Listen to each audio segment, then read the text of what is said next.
તમે એવેન્જર્સની મૂવી જોઈ હોય તો એમાં થોર નામનું પાત્ર જોયું હશે, અને થોરનો સુપ્રસિદ્ધ હથોડો મ્યોલનીર એક છેતરપિંડીનું પરિણામ હતું. એ જાણો છો તમે? નોર્સ કથાઓમાં લોકી નામનું એક અત્યંત જટિલ પાત્ર છે. એકવાર તેણે માત્ર મજાક ખાતર થોરની પત્નીના સુંદર સોનેરી વાળ કાપી નાખ્યા. ક્રોધિત થોર જ્યારે તેને મારવા દોડ્યો ત્યારે જીવ બચાવવા લોકી પાતાળમાં જઈને વામનો પાસે વસ્યો અને વામનોને પણ છેતર્યા. તેણે બે કારીગર જૂથો વચ્ચે એવી ઈર્ષા જગાડી કે તેઓએ આસગાર્ડ માટે શ્રેષ્ઠ ભેટો બનાવવાની હરીફાઈ કરી.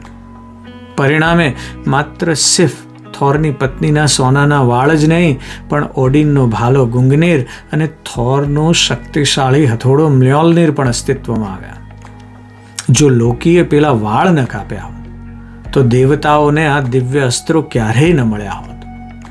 બિલકુલ નારદજીની જેમ લોકી એક એવો દિવ્ય ઉત્પ્રેરક કેટલિસ્ટ છે જે વ્યવસ્થાને તોડે છે, જેથી એક નવી અને વધુ મજબૂત વ્યવસ્થા બની શકે. ઘણીવાર વિનાશ જ નવા સર્જનના માર્ગ ખોલે છે.